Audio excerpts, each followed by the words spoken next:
আপনাদের কথা বলতে কাঁচদিয়াতে লাঠির আঘাত আমি খেয়েছি, আপনাদের কথা বলতে গিয়ে কাদা ছুড়া আমি খেয়েছি, আপনাদের কথা বলতে গিয়ে আমাকে বিজেপির দালাল শুনতে হচ্ছে, আপনাদের কথা বলতে গিয়ে আমার গাড়িকে অ্যাটাক করা হচ্ছে, আপনাদের কথা বলতে গিয়ে আমার জলসায় বাধা দেওয়া হচ্ছে, আপনাদের কথা বলতে গিয়ে নানান সমস্যার সম্মুখীন হচ্ছি, আপনাদের কথা বলতে গিয়ে আমার বাড়ির লোক আমার দুশ্মন হয়ে গেছে। আপনাদের আপনাদের আপনাদের আজ আমি আপনাদেরকে জানতে চাই, আমারও তো সংসার আছে, আমারও মা বাপ আছে, আমারও জিন্দগি আছে, কি দরকার ছিল এই রাস্তায় নামা? আমিও তো টাকা পয়সা নিয়ে জলসা করে আরো 10টা পীরজাদা পীর সাহেবের মতো আরামের জিন্দগি করতে পারতাম, কি দরকার ছিল এই রিক্সে নামা? আজকে আমি এই জায়গায় নেমেছি, আগামী দিনে বাংলায় যদি আমার কেউ ক্ষতি করে এর প্রতিশোধ নেওয়া দরকার আছে না না?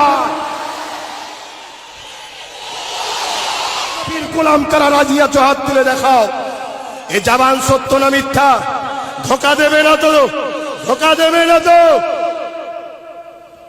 আজ আমি আব্বাস সিদ্দিকী কোন নেতা হবার জন্য কোন জায়গায় দাঁড়াবো না।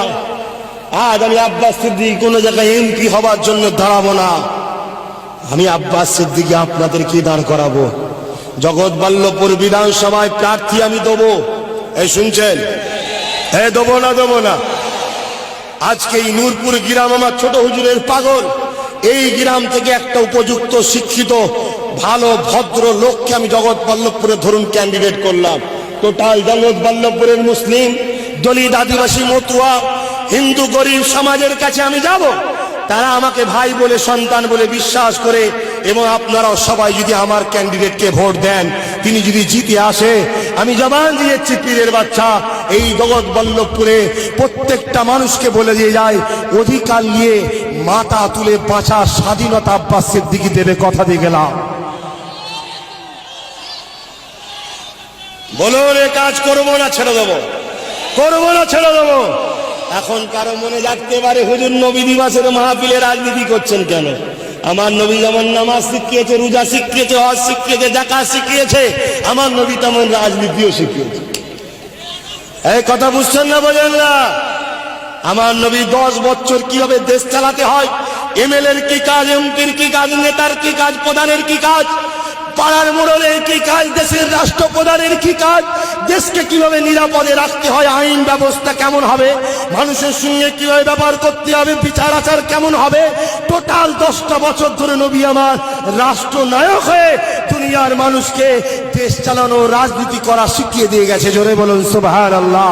আল্লাহ নবী রাষ্ট্রপ্রধান হয়ে বিচারের সিংহাসনে বসে আছে, এমন সময় একজন গায়ের মুসলমান একটা ঘোড়ার লাগাম ধরে, অপর দিকের লাগাম একজন মুসলমান ধরে, আমার নেতা, আপনার নেতা, কায়নাতের নেতা, মানুষ জাতির কল্যাণের মুক্তিদাতা মুস্তাফা জানের রহমতের কাছে আসলো।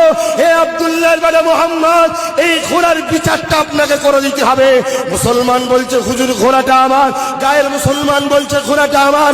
আল্লাহ নবী বললেন, এক কাজ করো, তুমি তোমার যে ঘোড়া প্রমাণ দাও। গায়ের মুসলমানকে বললেন, তোমার ঘোড়া তুমি প্রমাণ দাও। মুসলমান তোমার ঘোড়া বলছে, তুমি প্রমাণ দাও। উভয়ের প্রমাণটা শুনতে শুনতে শুনতে শুনতে আল্লাহ নবী বিচার করতে লেগেছে।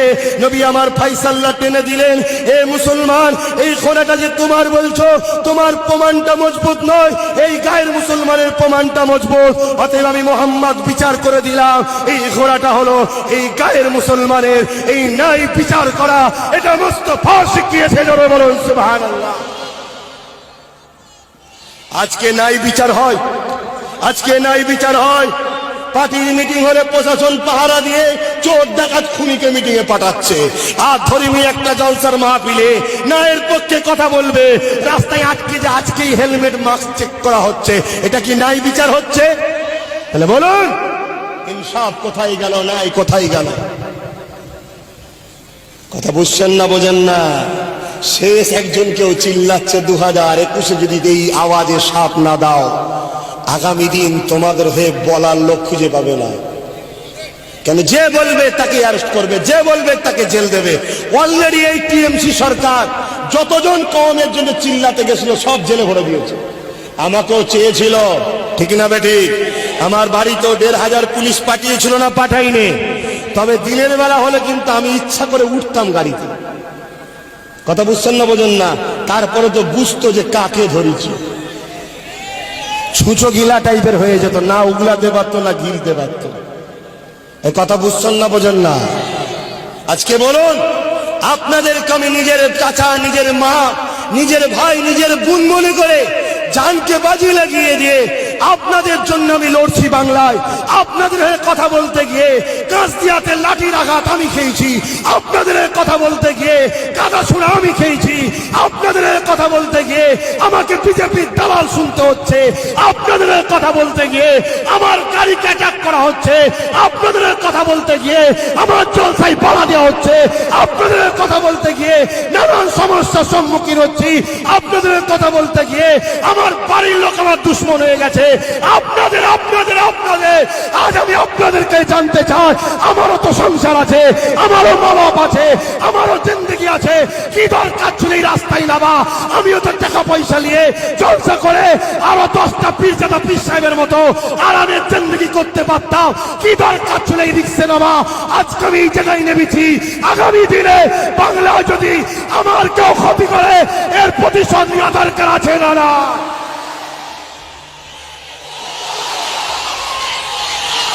ভাইয়েরা আমার, ভাইয়েরা আমার, আমার ক্ষতি করার ষড়যন্ত্র চলছে, আমার প্ল্যান চলছে। যেমন কোন যখন উপায় আবু জেহেল পাইনি, রাসূলুল্লাহর ক্ষতি করার চেষ্টা করেছিল। জানি আমার আল্লাহ আমার জন্য যথেষ্ট, কিন্তু প্রত্যেকটা বাপকে জিজ্ঞেস করব, আপনার ঘরে সন্তান আছে, ওই সন্তানের যদি কিছু হয় আপনার দিল কাঁদবে না কাঁদবে না? প্রত্যেকটা মাকে জিজ্ঞেস করব, আপনার ঘরে দুটো সন্তান আছে, ওই সন্তানের দিল কিছু হলে আপনার দিল কাঁদবে কাঁদবে না? প্রত্যেকটা ভাই বোনকে জিজ্ঞেস করব, তোমার 2-3টে ভাই আছে, তাদের কিছু হলে তোমার দিল কাঁদবে কি কাঁদবে না? তবে মনে রেখে দিও, তোমার ঘরের সন্তান কিয়ামতের দিন তোমার নাও হতে পারে, তোমার ঘরের মেয়ে কিয়ামতের দিন তোমার নাও হতে পারে, তোমার মা কিয়ামতের দিন তোমার নাও হতে পারে, তোমার বাপ কিয়ামতের দিন তোমার নাও হতে পারে।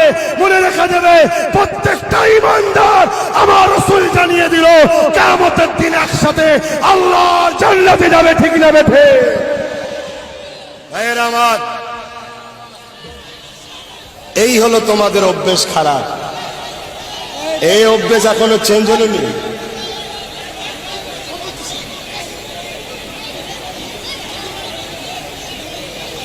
তোমাদের এই অভ্যেসটা চেঞ্জ হবে না? হবে না? তেল কেটে যাবে, তেল কেটে যাবে। মায়ানমারে কি হয়েছিল জানো না? হ্যাঁ, চোখের সামনে মায়ের রেপ হলো, চোখের সামনে বেটির রেপ হলো, কেউ কিছু করতে পেরেছিল? কেন? রাজ পাওয়ার ছিল না, রাজ ক্ষমতা ছিল না। অতএব বাপ, সাপের গায়ে খুব জোর আছে আমি জানি, কিন্তু সব জায়গায় পেঁচাতে গেলে হয় না। তারানো তরোয়ালকে পেঁচালে ক্ষতি সাপেরই হবে। ঠিক না বেঠিক গো? অতএব কিছু জায়গায় ব্রেন লাগাতে হয়। তারা মিডিয়ার মানুষ, মিডিয়ার কাজ করতে এসেছে, তাদেরকে তাদের কাজ করতে দেন। আপনারা আপনারা এইদিকে তাকিয়ে আছেন। ঠিক না বেঠিক? আজ বলুন, এই নূরপুরের জমিনে আমার ছোট হুজুরের আশিকের ঘরের নাতি পুতারা, এই নূরপুরের গ্রামের মা বেটিরা এবং আশপাশ থেকে আগত আমার দাদা পীরের পাগলেরা, আমার নবীর গুলামেরা, জাতি ধর্ম বর্ণ নির্বিশেষে আজ আমরা কে তাবলীগ, কে জামাত ইসলাম, কে আহলে হাদিস, কে দেওবন্দি, কে বেরেলি, আপনার শায়েখ আপনার কাছে থাক, আপনার পীর আপনার কাছে থাক, আপনার ইমাম আপনার কাছে থাক, আপনার মসলা আপনার কাছে থাক। আমরা কিতাবি মসলা, কিতাবের উলামাদের সমাধান করব। কিন্তু আজ আমি জানতে চাই, এনআরসি এনপিআর যদি হয় শুধু ফুরফুরার মুরিদদের জন্য হবে নাকি? ফুরফুরার মুরিদদের হবে? তারপরে সানাউল, এমন করে আসিফ আলী থেকে শুরু করে যাদের উপরই অত্যাচার হয়েছে, কে কোন ধর্মের, কে কোন সিলসিলা দেখেনি, মুসলমান দেখেছে তাদের উপরে অত্যাচার হয়েছে। ঠিক না বেটি? আজ তোমরা যদি পরিবর্তন না হও, আগামী দিন তোমরা বড় বিপদে পড়বে। আজ একটা মিডিয়ার গাড়ি এলে, মিডিয়ার মানুষ এলে, তোমাদের কাছে নতুন মনে হচ্ছে, তাই হো করে ছুটছো, মিডিয়া এসছি, মিডিয়া এসছি দেখতে হবে। কেন? কুঁই বাস করছো তো, কুঁই তো বাস করছো। তোমাদের এলাকার নেতা, তোমাদের গ্রামের মেম্বার, এলাকার প্রধান সবাইকে উদ্দেশ্য করে বলবো, আসুন, ফিরে আসুন। বাম ছাড়ুন, কংগ্রেস ছাড়ুন, টিএমসি ছাড়ুন, সব বেটা ছেড়ে দিয়ে নিজেরা নিজেদের প্রতিষ্ঠিত হন। কারো পায়ের তলায় দাঁড়িয়ে থেকে, কারো পায়ের তলায় থেকে কখনো জোরে কথা বলা যায় না। জোরে কথা বললেই গলাটা টিপে ধরবে। পা থেকে বেরিয়ে এসে কথা বলুন। আজ আব্বাস সিদ্দিকী বুক ঠুকে কথা বলছে কেন? কেন কারো বংশী আমার গালে গীতা নেই। আমি না বাম, কংগ্রেস, টিএমসি না বিজেপি কারো টোপ খেয়ে বসে না। অতএব আমি আমার পাওয়ারে স্বাধীন গণতান্ত্রিক দেশে নিজের ক্ষমতাতে কথা বলছি, ঠিক না বেঠিক? এই জায়গায় দাঁড়িয়ে থেকে আমি অঙ্গীকারবদ্ধ আপনাদের কাছ থেকে নেব, দিল খুলে জবান, সত্য কথা বলবেন। গুনাহ কথা বলাও, মিথ্যা কথা বলা হলো গুনার মা। ধোঁকা আমাকে দেবেন না। আমি আপনাদের ধোঁকা কখনো দিয়েছি? কথা বলুন, দিয়েছি?